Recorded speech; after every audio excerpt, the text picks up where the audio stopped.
What's up, everybody? Jody here from No Treble and also the Bass Nerds. We are here at Riot Fest in the back away from the stages so we could have a little moment here with Dominic John Davis of Jack White's band. A single one's got a story to tell. Everyone knows about it. I know you're from Detroit. I am also a Detroit boy. But I know you're also a Nashville guy. I am, yep. Been there about 13, 14 years, yeah. Are you in like the city proper? I'm in the city proper. I'm like kind of by all the studios and stuff, so it's pretty Nice. great. Yeah, I know you do a lot of production. Are you still music directing for Jack? Yes, yep. Yeah. And how do you do that as a bass player? From the, he's such a guitar guy. Yeah, with him, he knows what he wants. Yeah. So it's more like he plays a song no one's heard in sound check, and I send it to everybody, And so that's kind of, he'll let us know what he wants, But he's really good. He's really good about letting us be ourselves, but also being pretty specific, Yeah, well, I mean, Jack's known for being a little chaotic and unpredictable on stage. How do you manage that? Is there any like tips or tricks to like what you do to be prepared for that kind of thing? Yeah, not really. What's really crazy is he will play songs. He will make up songs. He'll play songs we never played before, but he'll also do songs that we do so different. Sometimes he starts something and it isn't until the verse starts like, oh, I know this song, Nice. But really, I think what I've been in all the bands. We've had a lot of different bands. I just don't jump right in on something, Like I usually give them a moment to set it up. Sure. 'Cause who knows where it's going or how long it's lasting. Or Right. I think people though don't realize what a tightrope it is. It's kind of wild. I bet. Has he got like the James Brown thing where he like kicks his leg and you got to go to the one? Or No, he's pretty good. With the White Stripes, he was always directing, and he's a drummer too, so he's pretty great about directing us. Yeah. So yeah. Well, being a guy from Detroit, Motown, all that, what were some of your early influences in particular, maybe on bass, or what were some early records you were? Yeah, I really love Motown.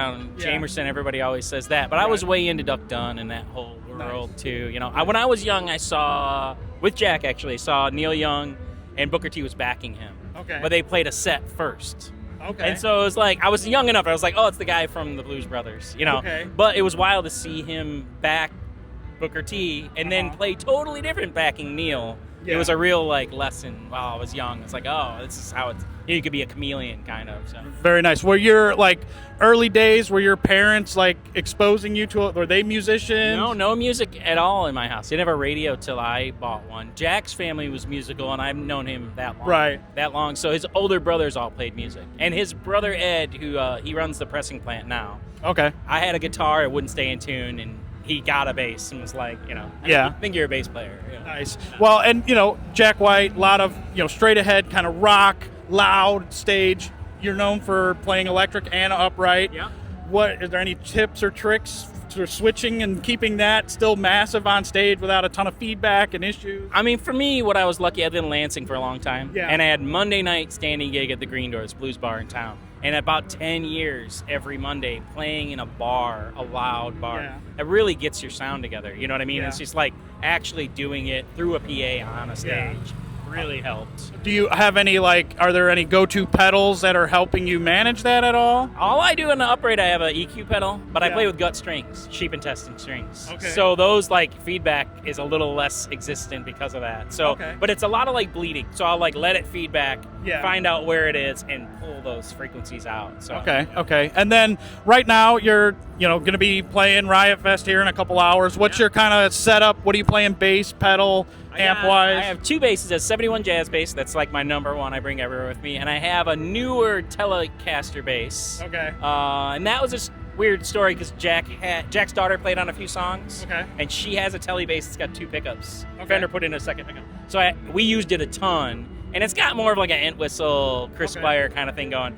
Not my sound at all. Okay. So I had them make me one like it. Had Fender make me one. So, Nice. but I got that in SVT, and just my pedal boards have always been octaves fuzz. Yeah. That's it. Like a OC2, 3? I have two Pogs, an old Pog, Okay. a Pog 2. I was using an MXR Bass Deluxe, but I gave it up for a few other things. Okay, there's actually a Dunlop booth Yeah, I saw over it, I here. saw it. They got that Dude, new. Yeah, they gave me one before it was Oh, out. nice. I loved it. It's so Yeah. cool. I just didn't. My pedal board was on the truck. I didn't have enough time to like figure out the presets. Sure. Yep. Awesome. Yeah, I was actually. So the first time I got to play it was yesterday at the booth here. They gave me one like it was in a box, like not even Yeah. its own box. Oh, And okay. I couldn't believe it. Like Yeah. it's been something I've been trying to do for a long time. Yeah. But it tracks so well. I mean, it Yeah. sounds like Keybase. Yeah, awesome. Yeah, because I messaged Ian Martin Allison. I tagged him in a little thing, and he was like, "There it is, bro." I was like, I own no treble, and I can't get my hands on one of those Yeah. pedals. Well, what's cool about that one is it could replace an octave pedal. Right. If you could just run the octaves on one of the presets. So that's kind of, Right. that's where I saw it was like, oh, this could be really cool. You know? Yeah. So I know you're based out of Nashville. You're doing like production there too and stuff like that. Yeah. You've also worked with a ton of artists, Brittany Howard, Beck, tons of people. What do you look for in artists that you want to work with? Ooh. I mean, I feel like since I got in Nashville, I always see it. It's like Yeah. people that just, they like what they do and they know what they want. You know Yeah. what I mean? Like Michael Kiwanuka was singing me bass lines. That's like my favorite thing ever. You know? Nice. They, like know exactly what they want, you know. Do you have a favorite artist that you've worked with? Ooh, I mean, Jack would be pretty high up there. Yeah. I played on Pharrell's last album. That was really, Oh, nice. I didn't know that. really interesting. Because I got session files because he was playing Keybase. Yeah. And he wanted me to copy it exactly and then do another pass, so like whatever. Yeah. And so it was wild to just see it. You know, Yeah. it was incredible. So. Nice. And then I know your wife is also a musician. Yeah. How are you balancing the Oh, boy. tour life? I mean, I was supposed to play a festival with her in Indiana. Sorry, Rach, but she brought my daughter instead. So it's hard, but it's gotten more where she's kind of, because the kids are in school and stuff. Like she'll go out, I'll stay home. I'll go Yeah. out, she'll stay home. Got it. Yeah. Advice for maybe younger up and coming bass players balancing the electric and the upright, and pieces of advice you might pass to a young up and comer. I would say just don't count anything out. Like when I was a kid, I was like, I'm never playing with a pick. I mean, for real. Sure. Then I started playing with Jack, and it's like all this Rack Tour stuff and Dead Weather and stuff that really heavily picked. Yeah. And now it's like a thing I do. Like Right. it's like a thing people want me to do, you know? So I think, the older you get, the more you're like, And then if you see a couple people doing it really well, the Yeah. Bobby Vegas of the world, Yeah. stuff like that, you're like, oh, I can make it sound like Damn right. Yeah, If I can, you can do that. It's like pretty impressive, very percussive. What's one piece of gear you would never lend out, even to a close friend? Oh, wow. I mean, a bass specific?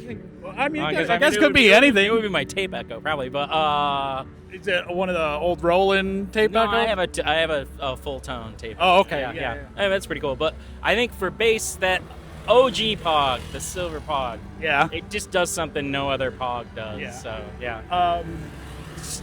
In the studio, do you have kind of like a go-to setup for recording bass? Not really. Jack has a 65 Bassman. So Yeah. that particular amp, my favorite amp on the planet. Yeah. Like, amazing. But we're weird. We don't bring in all of the tour gear. Yeah. So there's a closet with pedals and stuff, but we're kind of like picking and choosing as we go. But I do use the Hofner pretty exclusively in his Okay. studio. So- And then, do you have a go-to like recording preamp that you use? Or No, he doesn't want to use. He early on was like when he built the studio. I don't want channel 1 to be kick that goes through the same thing every time. So it is usually like a little compression LA2A and probably Yeah. like a Neve channel. Okay, Yeah. cool. And when I record at home, that's usually like At your space? yeah, Neve channel and some sort of cool preamp. Sometimes a 610 if it needs a little boost, a little tube. Okay, so like, you've got the chaos of Jack White on stage. Yeah. You've got the very kind of structured thing in the studio. Do you have a preference on what you prefer?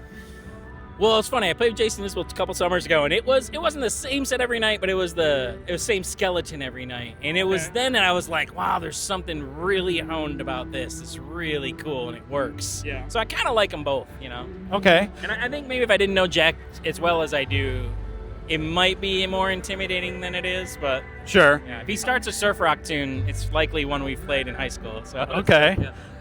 And then I guess, I know you and Jack have known each other for a very long time, childhood, and apparently your moms work together. And Yeah, they both worked at the church. Yeah.